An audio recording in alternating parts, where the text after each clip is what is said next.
ગીર સોમનાથમાં રસ્તા પર એક સાથે અનેક સિંહ જોવા મળ્યા। રસ્તા પર સિંહની શાહી લટાર જાણે મોડી રાત્રે પેટ્રોલિંગમાં નીકળ્યા હોય। દ્રશ્યો ઉના ગીર ગઢડા રોડના છે। સ્ટેટ હાઈવે પર એક સાથે 6 થી વધુ સિંહના ટોળાએ હાઈવે બાનમાં લીધો। જો કે થોડીવાર વાહનોના પૈડા થંભ્યા અને બાદમાં સિંહો રસ્તા પરથી નીચે જતા વાહન વ્યવહાર પૂર્વવત થયો। જે દ્રશ્યો વાહન ચાલકે પોતાના મોબાઈલ કેમેરામાં પણ કેદ કર્યા। અવારનવાર આ રસ્તાઓ પર સિંહોની લટારથી વાહન ચાલકોમાં ભય વ્યાપી ગયો છે। સિંહોની જગ્યા પર વન વિભાગના પેટ્રોલિંગની હવે માંગ ઉઠી રહી છે। તો ગીર સોમનાથમાં આપણે પહેલા પણ આવા દ્રશ્યો જોયા હતા, જ્યાં 12 સિંહોનું ટોળું એક એરિયામાં જોવા મળ્યું હતું। ગીર પંથકમાં સૌથી વધારે સાવજોના ટોળા જોવા મળતા હોય છે, પરંતુ અત્યારે આપણે જે દ્રશ્યો જોઈ રહ્યા છીએ એ તો એક હાઈવે પરથી પસાર થઈ રહેલું સિંહોનું ટોળું છે, જ્યાં એક સાથે 6 જેટલા સાવજો પસાર થઈ રહ્યા છે। અહીંયાથી જે વાહન ચાલક પસાર થયો તેણે પોતાના મોબાઈલમાં આ દ્રશ્યો કેદ કર્યા। જો કે અહીંયા વારે વારે આવા સિંહો દેખાય છે અને તેના કારણે વાહન ચાલકોમાં ભય પણ વ્યાપેલો છે। ક્યાંક માનવ ઉપર હુમલો ન કરી દે તેને લઈને વન વિભાગ હવે અહીંયા વોચ રાખે, પેટ્રોલિંગ રાખે તે ખૂબ જરૂરી બની ગયું છે।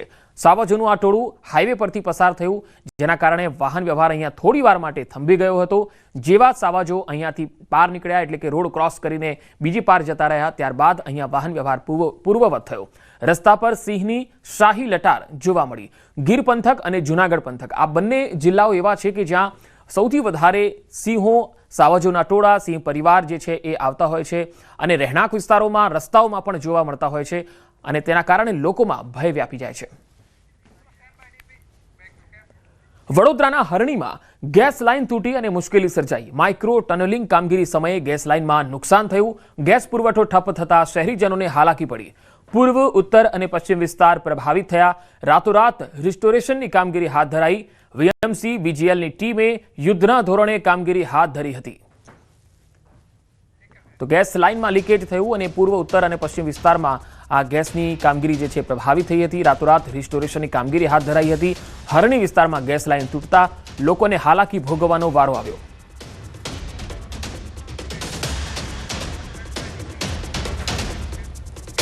સુરતના બારડોલી નગરપાલિકાની ઘોર બેદરકારી છતી થઈ। ડ્રેનેજમાં સફાઈ કરતા સમયે ગેસ લાઇનમાં ભંગાણ થયું।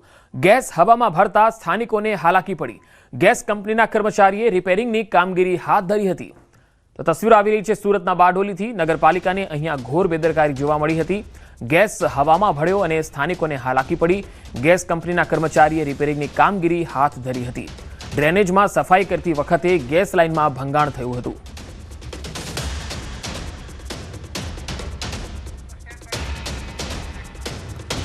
કચ્છના ભચાઉના કટારિયા તીર્થ પાસે ગેસ ભરેલું ટેન્કર આગનો ગોળો બનીને ધડાકાભેર ફાટી ગયું અને દુર્ઘટના સર્જાઈ। જૂના કટારિયા ઓવરબ્રિજથી માળિયા તરફ જતા નેશનલ હાઈવે પર આ દુર્ઘટના બની। તસવીરો આવી રહી છે, તમે જોઈ શકો છો। એલપીજી ગેસ ભરેલું ટેન્કર આગમાં લપેટાયું અને ત્યારબાદ તેમાં એક મજબૂત બ્લાસ્ટ થાય છે।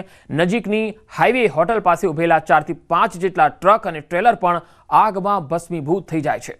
બનાવ અંગેની જાણ થતાં ભચાઉ ફાયર બ્રિગેડની ટીમ સ્થળ પર દોડી આવે છે, અગ્નિશમનની કામગીરી હાથ ધરે છે। દુર્ઘટનાને પગલે હાઈવે પર લાંબો ટ્રાફિક જામ પણ થયો હતો।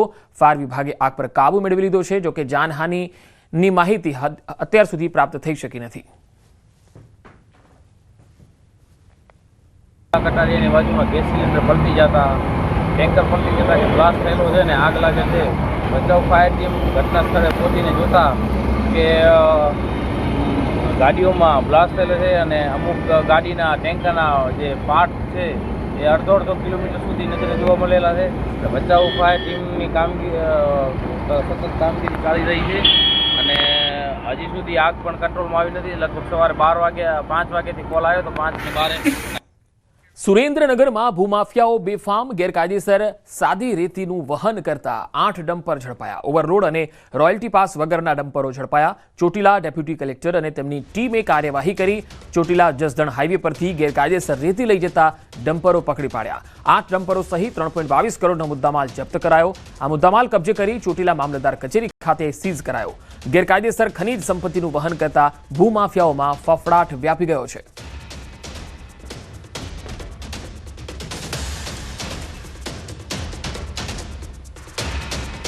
કુલ મળીને 8 ડમ્પર છે એ તદ્દન ગેરકાયદેસર રીતે સાદી રેતી ભરી અને વહન કરતા જપ્ત કરવામાં આવેલા છે। આમ મળીને કુલ 3 કરોડ ને 22 લાખ રૂપિયાનો મુદ્દામાલ જપ્ત કરી અને મામલાદાર કચેરી ચોટીલા ખાતે ખસેડવામાં આવેલ છે. આ તમામ ઇસમો સામે the Gujarat prevention of illegal mining, transportation and storage rules 2017 અંતર્ગત કાર્યવાહી હાથ ધરેલ છે. ભુજ દીનદયાળ નગરથી વ્યક્તિનું અપહરણ કરી અને થારમાં 3 વ્યક્તિઓ ફરાર થયા. ભુજ ગાંધીધામ પોલીસ તાત્કાલિક સંકલનમાં કાર્યવાહી શરૂ કરી.